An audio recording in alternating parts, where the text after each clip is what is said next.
Hi guys and welcome to Bomb Anime. It's your girl Rika. And Big Boy Summer here bringing you our final episode of Tomodachi Game. So we had this game play out. We weren't sure how it was going to go. Kokorogi gets to choose who goes through pain between her and Yuichi, and there'll be 3 rounds of pain. If Kokorogi takes the pain, whatever she gets will be the smallest amount. If she chooses Yuichi, 3 times the amount that Kokorogi gets. Except for the last one. That last one, there was no scaling. The last one would have been Kokorogi taking no pain. She would have had to dance naked. And Yuichi would have gotten stabbed 3 times in his hand. What a f***ed up game that was. That game was hard. That game was really bad, but I kind of already knew that it wasn't legitimately Tomodachi Game because it didn't have the spirit of Tomodachi Game. Like, where was the friendship destroying element there? There wasn't. And I know on the surface it looked like there was because Kokorogi could have taken the lesser of the whatever, but no matter what choice you made, someone's feeling bad. Unlike the other Tomodachi games, if you make the right choice, everyone's cool. Not every time, because I mean, with the game before the last one, Yuichi ended up sacrificing himself. Everyone wasn't cool in that situation. He ended up taking on all of the debt for that round. So it's not usually like that, but adding the physical aspect into it changes a lot of things, because so far Tomodachi Game hasn't done anything to physically create pain. Now they might end up going through pain or difficult situations that put them in a negative situation, but Tomodachi Game themselves has never actually doled out any physical punishment, and definitely not to the degree that these guys were trying to go to. So we did find out that it was an illegal Tomodachi Game. However, that still opens us up to so many questions, because they would have to know about, first of all, Tomodachi Game's existence. Second of all, they would also need to know who the current participants of the Tomodachi Game are. They would also need to know where they are and also obtain their phone numbers. And these guys look like just regular thuggy criminals. They didn't seem like they were top ranked criminals where they would be able to do all of those types of things. So it's telling me that there's someone on the inside, or someone with extensive knowledge of Tomodachi Game has worked with these guys and hired them to do this. The reason for that, I'm not sure.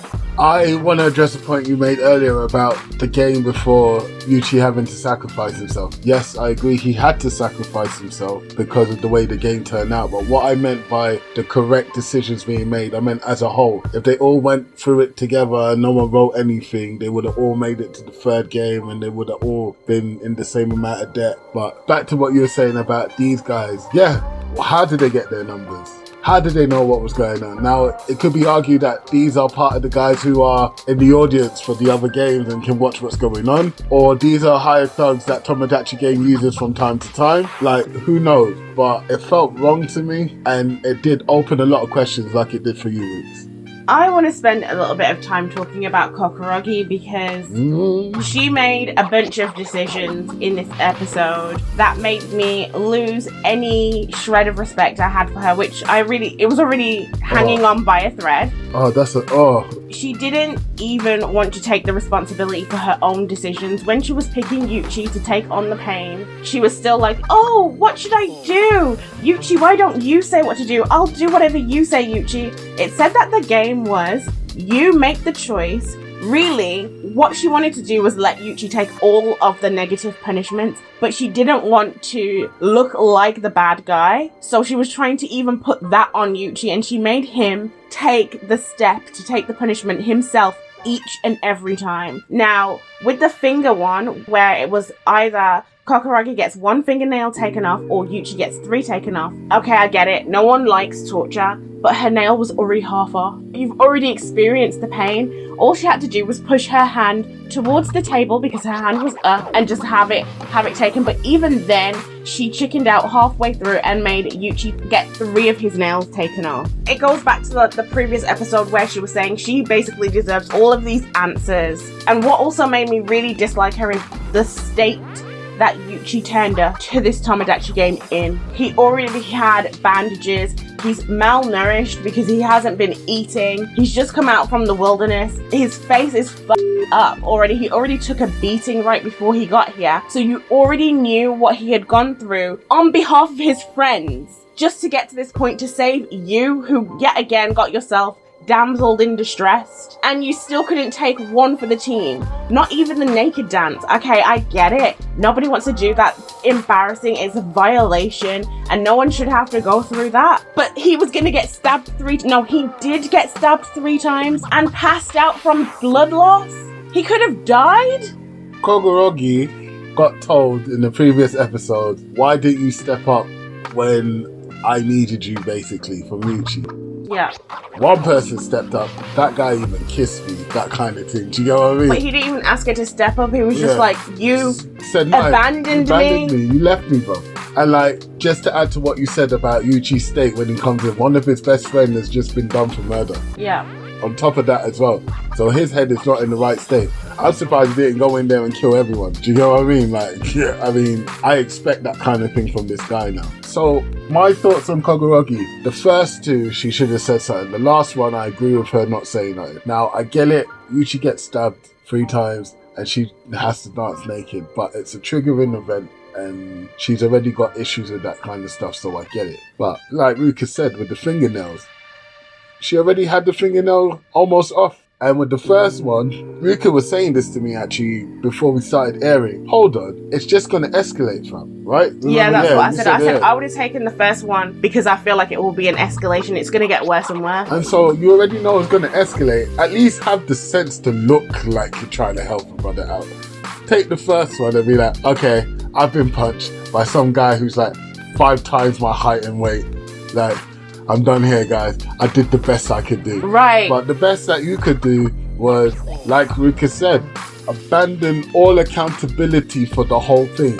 Yuichi has got a golden heart here because on top of all of that, he absolves her of her indecision and non-ability to take accountability. He absolves her and says, listen, you are the victim here. Don't be fooled by these guys and blah, blah, blah, blah, blah. Look, Yuichi, in normal circumstance, and in a normal situation, I would agree with you. But it's not like her decisions didn't have consequences here. All her decisions were her decisions, and they did have consequence. For better or for worse, whether coerced or not, she had a dilemma in the actual, literal sense of the word. And so if that is the case, she is not absolvable here. It's not constant, like it's not a white blanket. Yes, she's absolved in the fact that she shouldn't have been in this situation and gotten caught in the first place and kidnapped. But the moment that these are the parameters in that small bubble of the situation, it is her decisions. And another thing that got me as well, that made me think this isn't a real Tomodachi game thing, yeah, is that at the very beginning, he said, these are the rules. Then he goes, oh, I should have told you you're not allowed to move or you're not allowed to talk when she's making the decision. He didn't say that beforehand. Like, Tomodachi game doesn't play when it comes to the rules. It tells you all the rules and it leaves it there. They display them also. Yeah. And then in the last one, remember, the rule was said that he's not allowed to speak while it's her decision-making time. In the last one, he flips the script, gives her a whole minute, and then Yuichi spoke. So by rights, she should have done the naked dance. No, he said they could both talk it through on that last one. Oh, did he? Okay, yeah. Sorry, I obviously didn't read that then. Never mind. But the first bit counts. It's displayed and all the rules are said from the jump. I just want to clarify. This situation wouldn't have made me dislike Kokorogi had it not been for all of her other actions in the other episode. Yeah, of course. Running up to this point. And that's really what makes this so bad, because this situation by itself, you can't blame her fully for not wanting to take on any of the things that were there. But based on the fact that throughout this whole thing, she's been very flaky, she's constantly taken no accountability, she hasn't even tried to use her own brain to think through any of the games. Everybody else has. Tenji was strategizing, Shiho's been strategizing, Yuichi's been strategizing, even Shibe, and he's supposed to be like the dumbest one out of all of them, and he's also like flighty. And even he was trying to strategize and do the right thing for everyone. She's the only one that hasn't. And not only that, but Yuichi has been nothing but nice to her all the time. She said he was the only one she could trust from before, and yet it took him being tortured, starved, beaten on behalf of all of his friends and almost dying for her to say, oh, okay, I trust Yuichi now. It's just unacceptable. Like, all of her behavior, she's just not a real friend out of all of them, and that's saying something, because again, Tenji has been an arsehole. We can't forget that. Yo. What he did to Shiho was still wrong, because we don't know if she actually did what he thinks that she did. Where is she? We don't know. And I didn't see her in the other game. And Tomodachi game seemed unconcerned in her absence as well.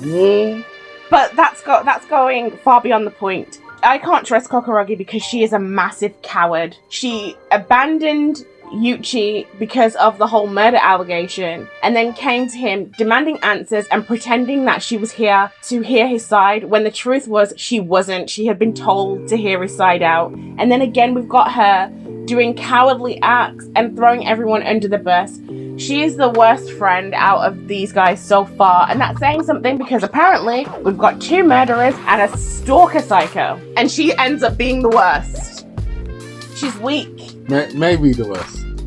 I still need to hear. I said so far. The information I've got, she's the worst. One of them not there. Is that not worse? At least she's shown up. Barely. Barely. What about Kuroki? Was that his name? Kuroki, yeah. Kuroki. Yeah, Kuroki. What Yuichi did to him was kind of deep though still, but well deserved, and I kind of hope and wish that Yuichi took his fingers too. I wanted that as well. I'm sorry. Yuichi, hold out for like another 10 seconds and take his fingers as well. You took away his clan, you took away his perceived intelligence, and you took away his courage and his inability to sell out. You ruined him, and I really wanted you to take his fingers too. Because the stuff that he did to you, my guy, if it was me, I would have taken a hand. But, you know, Yuichi's nice now. I was actually very disappointed with Yuichi in this episode. First of all, for absolving Kokuragi when she didn't deserve it, saying she's a victim. It's just coddling someone that doesn't need any more coddling. She needs to be built back up. Obviously, her life has somehow made her broken in a sense. She needs to be built back up, and coddling her and saying like, oh, don't worry, you're a victim all of the time is not going to help her in her life. It's just going to be worse for her. And then he didn't take his fingers, and I really truly believe that he had no intention of taking that guy's fingers, which is just disappointing because he should have done it. And I know that he would have known he was passing out. He would have been able to feel the effects of the blood loss. He would have been feeling dizzy, maybe a little bit nauseous. He would have known that he was losing his consciousness, and he didn't do it. Like, I find that to be quite weak in the moment. I mean, just after everything that's just happened to you, he should have taken all of the fingers. Yeah, but then it's not like he needed them. Isn't that the point? Look at what has happened to him. Come on, like, cut him some slack. No. It's just, whoa. Because then it just makes his, you know, oh, you're gonna see something scary, I have this dark side, oh, I've murdered people, it just makes it seem like a persona. It makes it feel fake because he didn't go through with taking that guy's fingers. And to be fair, like, he should have broken the other guy's fingers as well in the last game as well. Like, I feel like I get where you're coming from, and yeah. I do agree with you that, look, Yuichi, you're supposed to be a monster. It's like he's doing everything to get to the big O and not releasing, isn't it? Yeah, it is kind of exactly like that, because they've been building it up this whole time. When we watched the first couple of episodes, we could see that something was just a little bit off with him. His reactions were just a bit too much, and they built up this whole thing of him being this monster, him having this dark side, and then when it counts, he just pulls back. And I know he was saying like, oh, back in the day I would have done this, but still, I feel like for them to keep throwing this in our face, we need to see it. Yeah. We need to see what he's done. Show me the money. Do. But yeah, back to Kodoki. I feel like he should have seen this coming because he knew so much information about Yuichi. He should have, first of all, not ever thought about going against him in this way. And since he did, he should have had backup plans with backup plans. Because if all his teams are saying, yeah, I don't want to associate myself with this guy anymore, then yikes. This is what makes me think that it has to be an inside job as well, because he said he knew everything, and we know Tomodachi game actually researches people, so I feel like it's someone within the Tomodachi game that has hired these guys. We just don't know the why. But did you catch that little tidbit of Yuichi saying, you know I've got the money. Yeah. And the guy said, yeah. So that means that Yuichi has been pretending this entire time to be poor. Or for what reason? And why is he at this school? And why is he missing out on trips and things like this? And why does he have that part-time job that he does all the hours that he's not in school or asleep? Or he doesn't know everything about Yuichi, and when Yuichi said it, he had to go, yeah, to sort of agree. And get, like, come on. That is a possibility. It did look a bit like that, personally, because he hesitated. It wasn't a, yeah, I know that. It was a, yeah, that kind of situation. And they also hinted at Yuichi having another secret that would make his friends turn against him. And on that note, thanks guys if you made it this far. Don't forget to like, subscribe, and share. Peace.